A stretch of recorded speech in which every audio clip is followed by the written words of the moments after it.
चलो बच्चों, चलिए इस क्वेश्चन को सॉल्व करते हैं और इसमें देखते हैं कि बच्चे क्या गलती करते हैं। देखिए क्वेश्चन क्या बोल रहा है, the space between the plates of a parallel plate capacitor of capacitance capital C without any dielectric is now filled with three dielectric slabs of dielectric constants K1 is equal to 2, K2 is equal to 3 and K3 is equal to 5 as shown in the figure.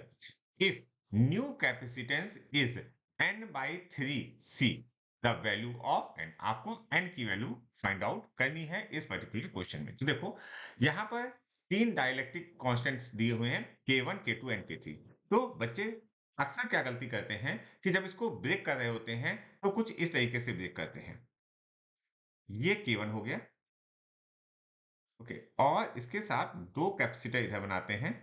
एक capacitor बनाते हैं ये K2 वाला, okay, और दूसरा capacitor इधर बनाते हैं K3 वाला। वेट अ मिनट, इसको सही कर देते हैं हम लोग। K3 वाला कैपेसिटर। तो ये तीन कैपेसिटर बना देते हैं और सॉल्व कर देते हैं। ये जो तरीका है दैट इज रॉन्ग, मतलब ये गलत बना हुआ है। क्यों गलत बना हुआ है इसको समझने की कोशिश करते हैं।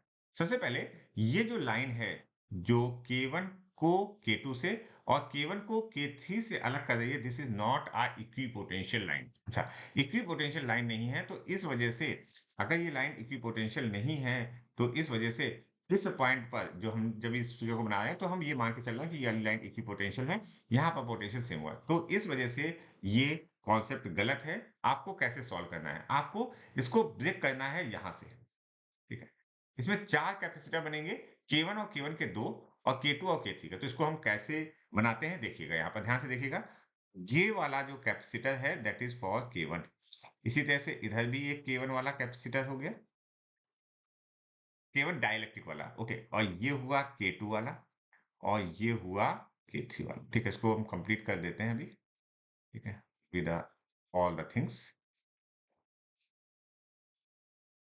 ये हुआ, ये हुआ, ये ये ओके। अच्छा, K1 K1 कहाँ पर है ये भी देख लेते हैं। ये K1 है, ये K1 है, ये K2 है और ये K3 है। और एरियाज, इस प्लेट के एरियाज जो देखो, अगर ये टोटल एरिया ए है तो यहां से लेकर यहां तक का जो एरिया है that is going to be A/2। ये तो बात आपको समझ में आनी चाहिए, और इधर भी A/2। इसी तरह से जो डिस्टेंस बिटवीन द प्लेट्स हो गया ये D/2 और D/2 हो गया है। अच्छा, अब अगर हम ध्यान से देखें तो दो कॉम्बिनेशन बनेंगे और उन दो कॉम्बिनेशन में हम कैसे कैसे काम करेंगे। देखिए पहला कॉम्बिनेशन ये बना सकते हैं आप, ठीक है, ये कॉम्बिनेशन बनेगा और इसमें जो दोनों कैपेसिटर्स हैं वो कैसे हैं, दोनों कैपेसिटर्स कैसे हैं, सीरीज में। इसी तरह से ये वाला सीरीज में है दोनों, और ये दोनों जब सीरीज में हैं तो अगर हम कहें इसको कॉम्बिनेशन नंबर 1, इसको कहें कॉम्बिनेशन नंबर 2, और ये दोनों आपस में कैसे हैं 1 और 2 पैरेलल में। तो कॉम्बिनेशन नंबर 1 के बारे में सबसे पहले हम सॉल्व करेंगे। तो कॉम्बिनेशन नंबर 1 को जब हम सॉल्व कर रहे होंगे, मैं 1 लिख रहा हूं तो ये कॉम्बिनेशन नंबर 1 के बारे में लिख रहा हूं, ठीक है।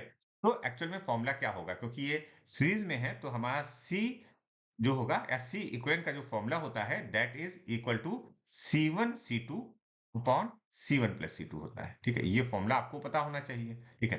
ये कौन सा फॉर्मूला है, ये in the case of capacitor series वाला फॉर्मूला है। तो इस फॉर्मूले को हम लगाते हैं और पहले सबसे पहले हम निकालते हैं C डैश। तो C dash is equal to, ध्यान से देखते जाइएगा, C की वैल्यू क्या होती है, यहाँ पर मैं C की एक डायरेक्ट वैल्यू लिख देता हूँ। C is equal to KA epsilon naught upon D, ये फॉर्मूला हम यूज करेंगे। अच्छा, तो यहां पर पहले हम लिखेंगे K1, ओके, ए की जगह हम लिखेंगे A/2, ओके, एप्सिलॉन नॉट, और डी की जगह हम क्या लिखेंगे D/2। देखते जाइएगा, अगर कहीं पर दिक्कत हो तो बताइएगा, ठीक है। अब इसके साथ मल्टीप्लाई किसका, K2 A एप्सिलॉन नॉट, यहाँ पर A/2 होगा, सॉरी, यहाँ पर जो होगा दैट इज, क्योंकि एरिया जो है वो हमारा क्या हो गया है, हाफ हो गया है, तो A/2 epsilon naught upon D/2, ठीक है।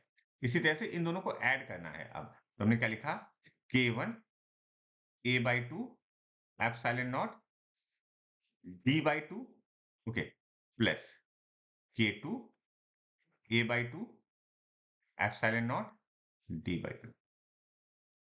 ये बात आपको लिखनी आनी चाहिए, यहाँ पर ये मल्टीप्लाई है, ठीक है? अच्छा, अब देखो क्या-क्या हम इसको कैसे सॉल्व करेंगे, ठीक है? अगर आप इसको सॉल्व करने के तरीके से देखो, तो यहाँ पर हमारा a epsilon not d by 2, ठीक है? a by 2 epsilon not d by 2, तो ये जो टर्म है ये कॉमन हो जाएँगे और d बाई 2 देखो यहाँ भी कॉमन है, ठीक है? तो अगर आप इसको सही से सॉल्व करते हो, देखो मैं एकदम एक-एक स्टेप में सॉल्व कर देता हूँ। तो यहाँ पर आएगा k1 k2, ठीक है? a बाई 2 का होल स्क्वायर एप्सिलॉन नॉट का whole square upon d by 2 का होल स्क्वायर, ये वैल्यू आएगी, ठीक है? इक्वल का साइन यहाँ से अभी हम हटा देते हैं और अपॉन अब ये पूरा यहाँ पर लिखते हैं, ठीक है? देखो यहाँ पर a by 2 epsilon not d by 2 common है और यहाँ पर हम लिखेंगे k1 प्लस k2, जो-जो चीज़ें कैंसल आउट हो रही हैं, उनको कैंसल आउट कर देते हैं। तो कैंसल आउट कौन-कौन सी चीज़ें हो रही हैं, ज़रा ध्यान से देखिएगा। हमारे पास a बाई 2 एप्सिलॉन नॉट और d बाई 2, तो ये d बाई 2 का ये वाला पोर्शन, क्योंकि ये स्क्वायर में है, तो यहाँ पर पूरा पावर 2 लिखा हुआ है। ये और ये हट गए। अच्छा, अब बचा क्या? अब ध्यान से समझने की कोशिश करो। न्यूमरेटर वाले में ये 2 है और ये 2 है। a बाई 2, d बाई 2 ये भी कैंसल हो गया। 2 और 2 कैंसल हो गया। a बाई 2 कंप्लीट नहीं कैंसल हुआ। अच्छा, इसको जब आप सिंप्लीफाई करके और अच्छे से लिखोगे, तो वैल्यू क्या आनी चाहिए? ध्यान से देखिएगा। तो जो हमारी वैल्यू आनी चाहिए, वो आएगी k1 k2, okay, a epsilon naught upon d k1 plus k, ये वैल्यू आएगी, किसकी आएगी? ये जो वैल्यू आएगी c डैश, मतलब पहले वाले कॉम्बिनेशन के लिए, ठीक है? पहले वाले कॉम्बिनेशन के लिए ये वैल्यू आएगी। सिमेट्री के साथ हम दूसरा वाला कॉम्बिनेशन भी लिख सकते हैं। सिमेट्री के साथ दूसरा वाला कॉम्बिनेशन हम लिखेंगे c डबल डैश। क्या चेंज हुआ है? देखो यहाँ पर फिगर में देखो, k1 k2, ठीक है? क्या चेंज हुआ? k1 k3, मतलब k2 की जगह आपको k3 करना है सिमेट्री के साथ। तो c double dash is equal to क्या लिखेंगे? k1 k3 a epsilon naught upon D k1 plus k3, बस। अब आप सिंपली क्या समझो कि ये जो फर्स्ट और सेकंड है, ये जिसको हमने इसको हमने क्या निकाला है? c डैश और ये निकाला है c डबल डैश। तो c डैश और c डबल डैश आपस में कैसे हैं? c डैश और c डबल डैश आपस में हैं पैरेलल में। तो इनको हम C इक्विवेलेंट कैसे निकालेंगे? हम इनका C इक्विवेलेंट जो निकालेंगे, दैट इज़ C इक्विवेलेंट या C total is equal to C dash plus C double dash. अच्छा देखो, अब इसमें कौन-कौन सी चीज़ें कॉमन है, उनको हम लोग डायरेक्टली बाहर लेते हैं। A एप्सिलॉन नॉट बाहर लेते हैं और D को बाहर लेते हैं, ठीक है? तो मैंने लिखा A epsilon naught upon D, और जो-जो चीज़ें रह जाती हैं, उनको अंदर लिखते हैं। जैसे K1 K2 upon K1 plus K2, K1 K2 upon K1 plus K2, okay, plus यहाँ पर क्या रह गया? K1 K3 upon K1 plus 3। अब वैल्यूज को रख देते हैं और हमारा आंसर आ जाएगा। देखो, A की वैल्यू क्या है? क्या A की वैल्यू दी हुई है?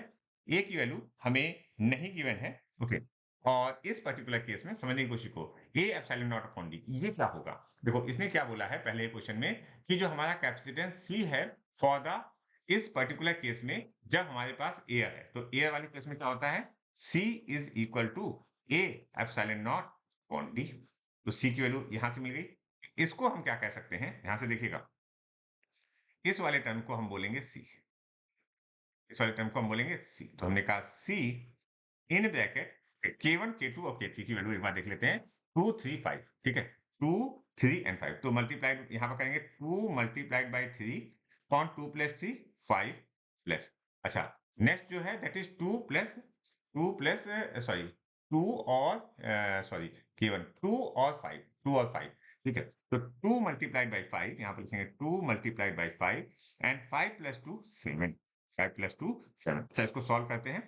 तो जो वैल्यू आएगी ध्यान से देखिएगा, ये आएगा C और इन ब्रैकेट, ठीक है, 7 5 जा 35, ओके, और ये आएगा 40, ये हुआ 6, 6 7 जा 42, 6 7 जा 42, ओके, और 7 5, 5 जा 25 and 25, then this is equal to ये 35 था और ये हुआ 50।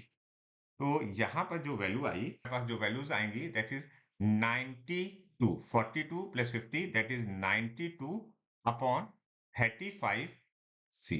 ओके, अगर आप ध्यान से देखो तो यहाँ पर आपको पूछा गया है n बाई 3 सी, तो ठीक है? तो इस किसको कंपेयर करना पड़ेगा? आप ध्यान से समझने की कोशिश करना। इस वाले को कंपेयर करना होगा हमको n बाई 3 से। तो यहाँ पर मैं कंपैरिज़न यहाँ पर कर देता हूँ। यहाँ पे मैं स्पेस बनाता हूँ और यहाँ पर कंपेयर करता हूँ।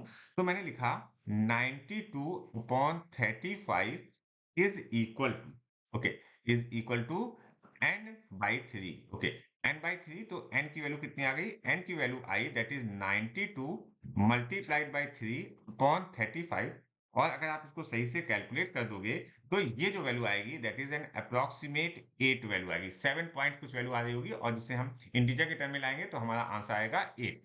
सो यहाँ पर हमारा आंसर आ रहा है 8।